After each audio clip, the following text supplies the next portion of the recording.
Yo, what up? It's your boy Kwesta, the cop, and I got a quick lesson for you. Let me tell you something. Don't ever for a second think you can do everything, but don't ever think you can't do anything. I run a company called Raplyf, right? By run, I mean, well, I'm founder, I'm that, but I do not run the day-to-day. Why? Because I'm better at rapping, because I know people, and I align myself with people that can run the business. Me, what I do is here.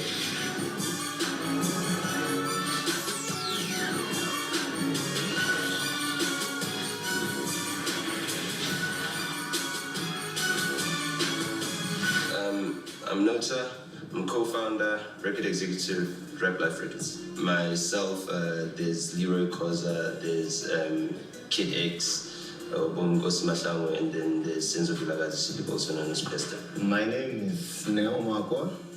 I'm from Katlehonko 6, from signed under Raplyf. I don't know if my contract is still on or not, but yeah. The four of us basically founded the label.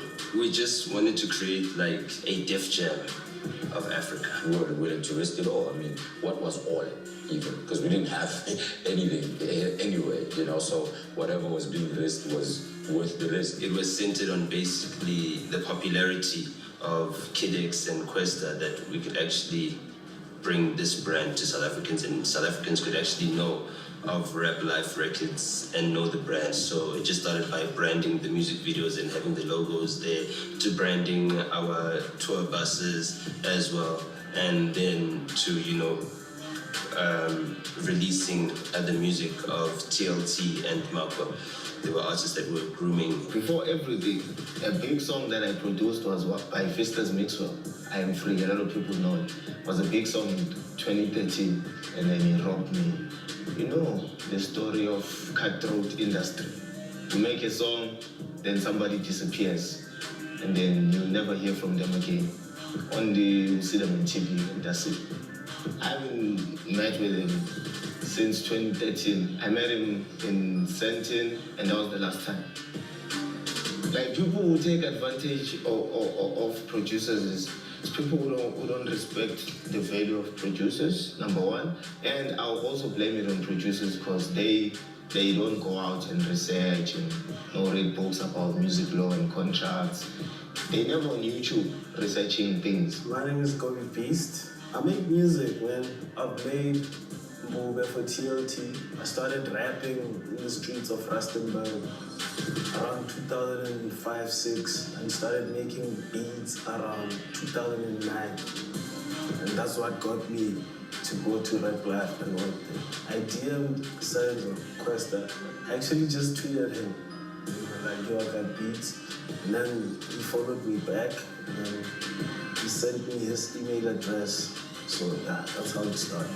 And they were like, yo, let's meet up and talk about how to move forward. I go by the name of Kzaga, a DJ, producer, musician. I met Kwesta from meeting Nota, Lavida Nota, who came to a gig that was hosted like back in my hometown.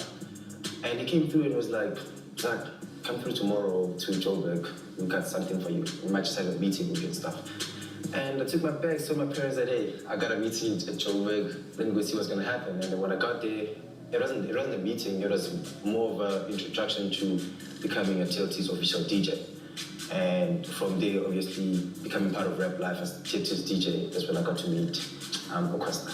It doesn't feel like I'm signed, and it doesn't feel like Kwesta is my boss or what. I mean, it's like a brother to me. But he had the conversation with me about loyalty, and he mentioned two types of loyalty. He says there's loyalty where it's like, you're being loyal because you believe that a certain person or a certain group of people can get you something. Like, there's stupid loyalty and there's actual loyalty. As a producer, staying in a shack in Marikana, you just want to get the heck out of there, So I was just emailing pretty much everybody who had something going. Some responded, some didn't. The likes of Casper did respond, but he's the one that really took it like far. It's just a good relationship. It's just a brotherhood, Like the label boss gave me so much creative freedom. If like starting from visuals to me being a DJ on stage, also because I also like DJ for Kwesta at some shows. I'm not limited to what I have to do on stage. you know, because I don't even allow myself to limit myself.